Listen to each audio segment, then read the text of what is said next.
Hoje nós vamos começar a estudar um tema que é um tema muito assim temido pelos alunos de ensino médio e até hoje não descobriu o porquê ainda exatamente disso.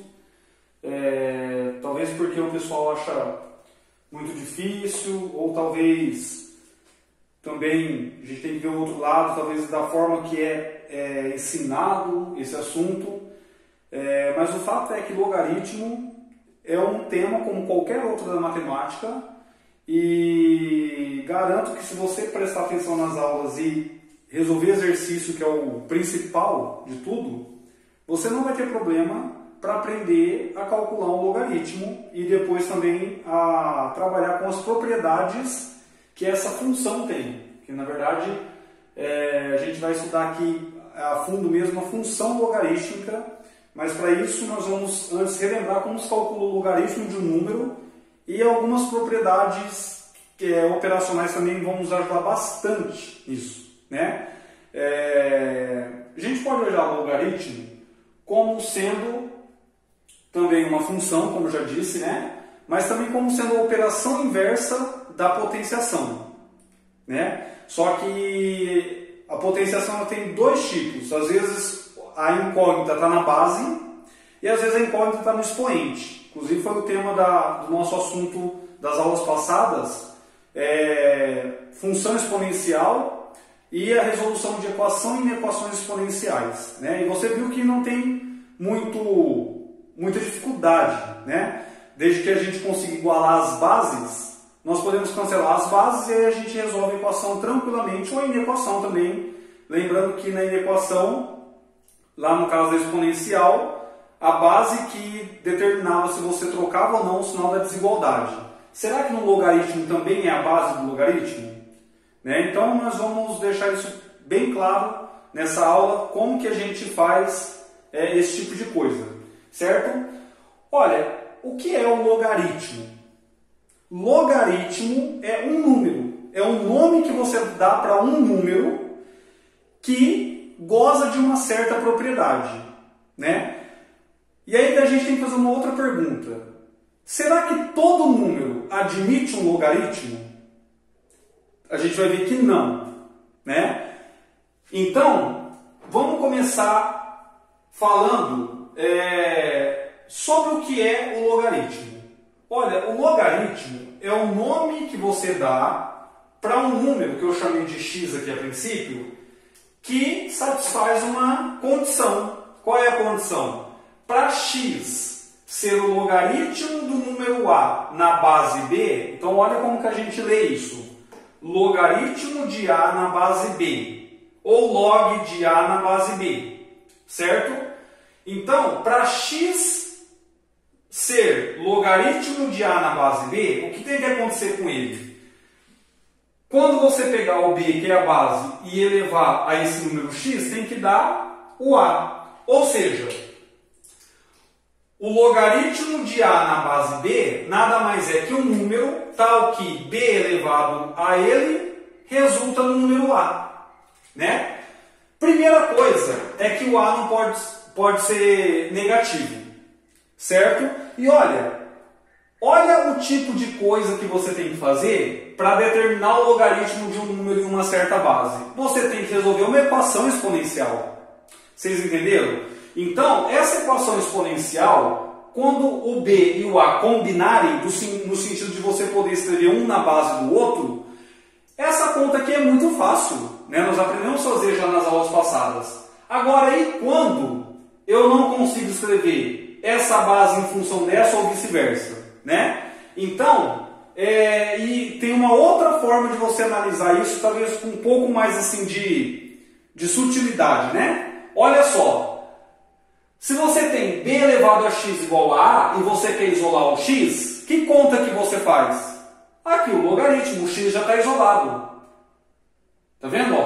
Olha só como isso é importante para você determinar o valor de x que está no expoente. Então, um logaritmo, que é o número x, pode ser visto também como sendo o expoente procurado, né? Então,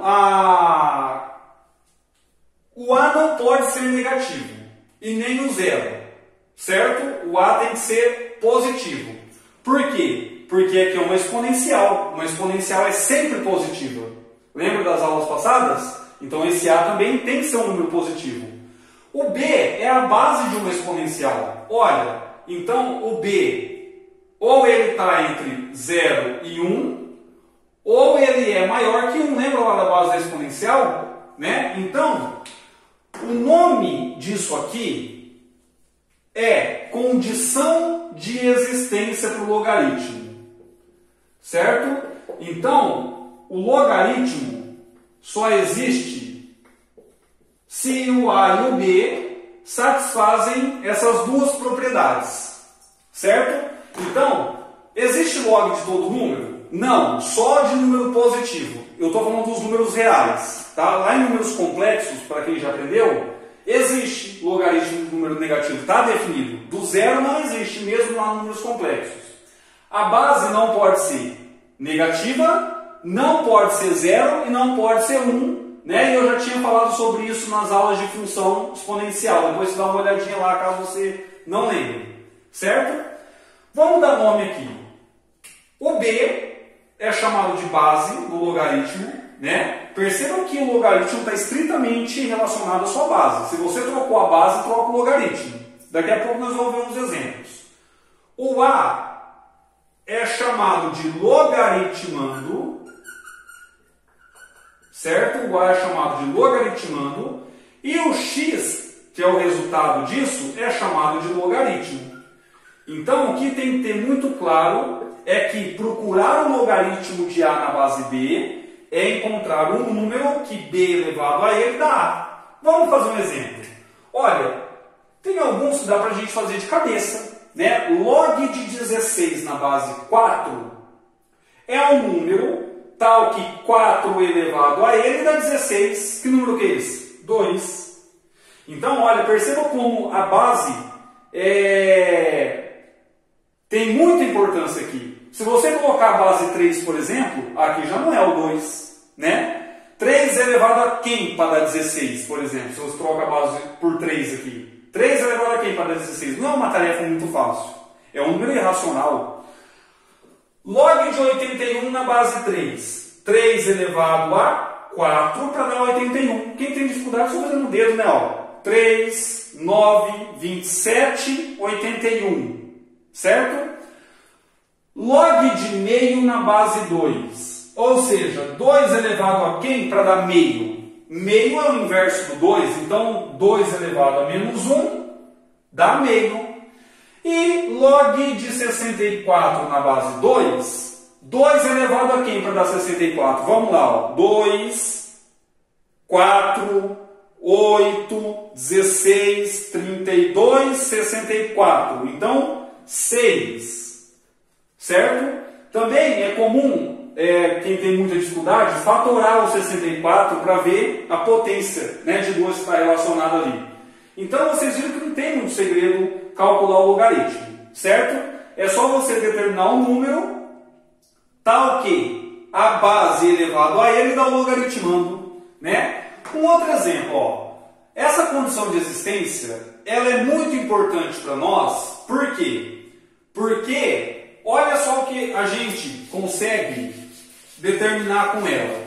Por exemplo, se eu tiver que dar a condição de existência